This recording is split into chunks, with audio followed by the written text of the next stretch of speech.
6-4 loss to the Brandon Wheat Kings as we go downstairs. Magri Coaches Show with associate coach Scott King. And Scott, what do you say about this one? The Warriors did a lot well tonight, but unfortunately in some moments, both offensively and defensively, just unable to execute on those areas. Yeah, it was, some individual mistakes really cost us. We're right there. Just have to get the job done, and we don't. Look at the first two goals. Thought they were very preventable. You could see the play developing. We just had to bear down and get the job done, and we didn't. And I thought there was times in the game when we left too much on the table. We didn't capitalize on opportunities that were laying right there on our stick. So combination between missed opportunities and then just not getting the job done in some situations where it's just you and the other guy. That kind of described the last three hockey goals. Yeah, it has been. It's been a challenge for sure. Obviously, need to continue to harp on that because it needs to get better. Can't continue putting ourselves in these spots where we have opportunity to score and we don't. And then it's battles over the ice where they have the puck, you don't have the puck, where they're willing to protect it, get it back, check. Defender just thought too soft in so many areas tonight. From up here, it didn't look like it was an effort problem. To me, at times it looked like a recognition problem, recognizing what time of the game it is, what time of the period. You're up 2-0 in the first period and then giving up odd man rushes. Now, to me, that kind of turned the tables for the weekend. Yeah, game management, and talk about it a lot. Situational hockey where you need to manage the puck in certain areas and certain time left on the clock. And like you said, we were not very good in that area and made it a lot harder than it had to be. And you get a 2-0 lead. You got to keep pushing. I just thought for whatever reason, we didn't. And like I said, from down the bench, there was times where I just thought we were there and the job needed to get done and didn't. So at the end of the day, can't keep saying that the same things over and over again. Eventually got to get these guys to buy into, competitive moments and situations in the game that are turning points. You gave up a 2-goal lead, but you didn't quit. You guys got another lead, but just once again, couldn't pull away from the Wheat Kings. And somehow they just find a way to chip away.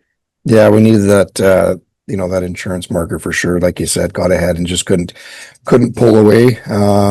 Disappointing. Obviously, would have loved to get this one here tonight and put ourselves in a good spot to do that. But in saying that, at the end of the day, you keep showing up in the short end of the scoreboard. I mean, something needs to change. So, we'll continue to work and, push these guys to be better in certain areas. And I just think, as a whole team, I just think we need to be more competitive in a lot of areas on the ice where, we can kill D zone coverage by being quicker and heavier. We can create more holes sometimes by protecting a puck. I just think, there's situations where we can just, do more to help ourselves out by being heavier and harder. And so it's something that needs to be continued to be worked on.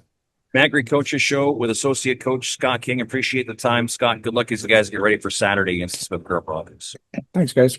Again, a Warriors 6-4 loss to the Brandon Wheat Kings. James Gallo, Derek Kletzel in the Golden West Trailer Equipment broadcast booth. We go downstairs. 16-year-old defenseman Colt Carter joins us outside the locker room. And Colt, when you look back at this game, a game of missed opportunities, do you feel, for the Moose Jaw Warriors?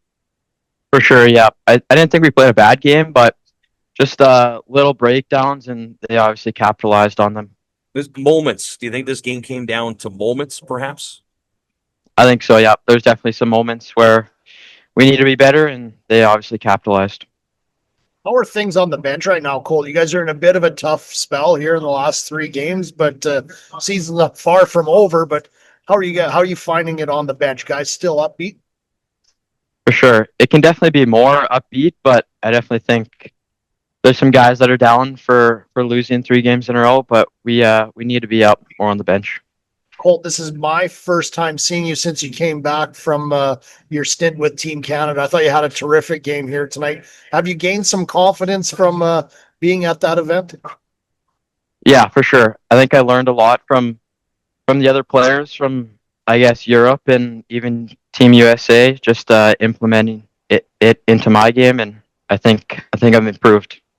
3 assists tonight, Colt. I would like to ask you about the second assist on the Riley Thorpe goal in the first period. Set play to move it high up the glass to get it back and then go back door. That's a pretty creative play, I would have to say. No, definitely not a set play. That definitely worked out in my favor. Colt, as you guys get ready for the Swift Current Broncos coming up on Saturday, what would you feel is a big adjustment you'd like to see your team make? We just need to bear down on the little chances, be harder in front of our net, and just play a more complete game. Colt Carter, outside the Bouchard Warriors locker room. Colt, we appreciate the time. Again, good luck as you guys get ready for the Broncos on Saturday night. Thank you.